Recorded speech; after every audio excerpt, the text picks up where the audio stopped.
नमस्कार दोस्तों, स्वागत है आपका एचआर करंट कॉर्नर पर। आज की वीडियो बहुत महत्वपूर्ण है दोस्तों उन सभी कैंडिडेट्स के लिए जो एचपीएससी पीजीटी 3069 रिक्रूटमेंट में बीसीए और बीसीबी सर्टिफिकेट कंट्रोवर्सी को लेकर लगातार अपडेट का इंतजार कर रहे हैं। दोस्तों, इस मामले में एक नया सवाल सामने आया है। क्या एएमओ भर्ती में आए फैसले का असर इस एचपीएससी पीजीटी भर्ती पर पड़ेगा? क्या जिन कैंडिडेट्स का बीसी सर्टिफिकेट इश्यू की वजह से सिलेक्शन प्रभावित हुआ है लेकिन उनके marks general category cut off से ज़्यादा हैं, उनको जनरल कैटेगरी में कंसीडर किया जा सकता है? और सबसे इम्पोर्टेंट, 2 जुलाई यानी आज की हियरिंग में हाई कोर्ट के सामने कौन कौन से सवाल होंगे? आज की वीडियो में हम कुछ एक सवालों के जवाब ढूंढने की कोशिश करेंगे। सबसे पहले समझते हैं पूरा विवाद कहां से शुरू होता है। एचपीएससी ने पीजीटी भर्ती के लिए एडवर्टाइजमेंट जारी किया था जिसमें बीसीए और बीसीबी कैटेगरी के कैंडिडेट्स के लिए रिजर्वेशन का प्रावधान इसमें किया गया था। रिजर्वेशन कैटेगरी बेनिफिट लेने के लिए कैंडिडेट्स को निर्धारित कंडीशन के अनुसार सर्टिफिकेट सबमिट करना था, लेकिन डॉक्यूमेंट वेरिफिकेशन के दौरान कुछ कैंडिडेट्स के सर्टिफिकेट पर ऑब्जेक्शन लग गया। एचपीएससी का ये कहना था कि जो सर्टिफिकेट एडवर्टाइजमेंट में मांगी गई कंडीशन के अनुसार वैलिड नहीं है, उस पर रिजर्व कैटेगरी की बेनिफिट नहीं दिया जा सकता। वहीं कैंडिडेट्स का ये पक्ष है कि हमने गवर्नमेंट अथॉरिटी के द्वारा जारी किया गया सर्टिफिकेट लगाया है, हमारे मार्क्स भी अच्छे हैं, इसलिए केवल सर्टिफिकेट इशू की वजह से हमें सिलेक्शन से बाहर नहीं किया जाना चाहिए। अब ये विवाद पहुंच गया हाई कोर्ट। अब बात करते हैं एलपीए इस पे लगी थी 1397/2025। दोस्तों, एलपीए का मतलब होता है लेटर पेटेंट अपील। आसान भाषा में अगर हम समझें तो अगर किसी मामले में हाई कोर्ट की सिंगल बेंच का फैसला आता है तो उस फैसले को कुछ एक कंडीशन के अंदर डिवीजन बेंच के सामने चुनौती दी जा सकती है, उसको चैलेंज किया जा सकता है। इस अपील को एलपीए बोलते हैं।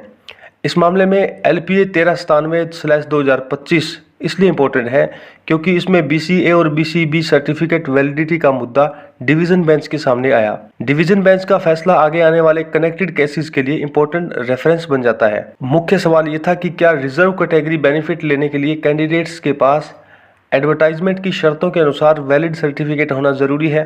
कोर्ट ने ये माना कि बीसीए या बीसीबी कैटेगरी केवल कास्ट से संबंधित नहीं है बल्कि नॉन क्रीमिलियर और फाइनेंशियल क्राइटेरिया से भी जुड़ी हुई होती है, इसलिए सर्टिफिकेट की वैलिडिटी और सही पीरियड महत्वपूर्ण होता है।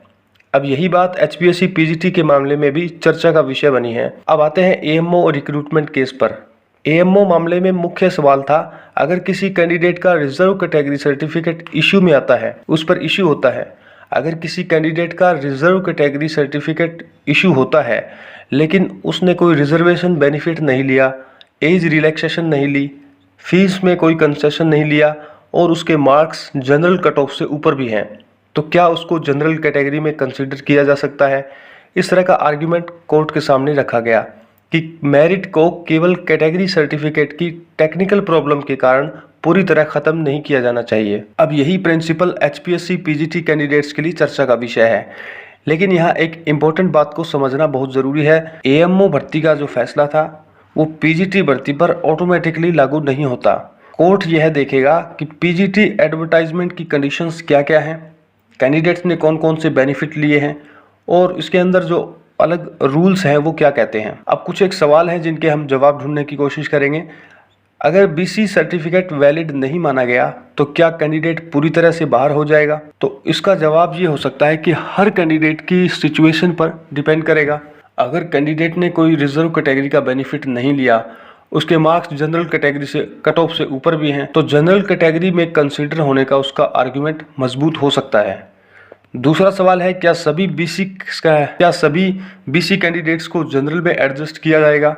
तो इसका जवाब है नहीं, यह ऑटोमेटिक नहीं होगा। कोर्ट और एचपीएससी इसको देखेगा कि उसकी मेरिट में पोजीशन क्या है, जनरल की कट ऑफ क्या है, रिलैक्सेशन लिया या नहीं लिया और रिक्रूटमेंट रूल्स क्या कहते हैं। तीसरा सवाल है, एचपीएससी का स्टैंड क्या है इस पर? तो एचपीएससी का कहना यह है कि रिक्रूटमेंट एडवर्टाइजमेंट की कंडीशन सभी कैंडिडेट्स पर समान रूप से लागू होनी चाहिए। अगर सर्टिफिकेट रूल्स में बदलाव किया जाता है तो पूरी सिलेक्शन प्रोसेस प्रभावित हो सकती है। अब आते हैं आज की यानी 2 जुलाई की हियरिंग पर। इसमें क्या हो सकता है? तो 2 जुलाई की हियरिंग में कोर्ट मुख्य रूप से इन बातों पर विचार कर सकता है कि LPA 1397/2025 का इफेक्ट क्या होगा। दूसरा ये हो सकता है कि AMO का डिसीजन प्रिंसिपल यहाँ लागू होता है या नहीं होता है, ये चेक किया जा सकता है। तीसरा, जनरल कैटेगरी कंसिडरेशन का रास्ता बनता है या नहीं बनता, ये भी चेक किया जा सकता है। चौथा ये हो सकता है कि HPSC को कैंडिडेट्स की दोबारा स्क्रूटनी करनी होगी या नहीं। जब तक फाइनल ऑर्डर नहीं आता तब तक किसी भी कैंडिडेट्स की सिलेक्शन को लेकर कोई एक निश्चित निष्कर्ष निकालना सही नहीं है। ऐसा ही हरियाणा गवर्नमेंट और कोर्ट केस अपडेट्स के लिए जुड़े रहिए HR करंट कॉर्नर के साथ। धन्यवाद।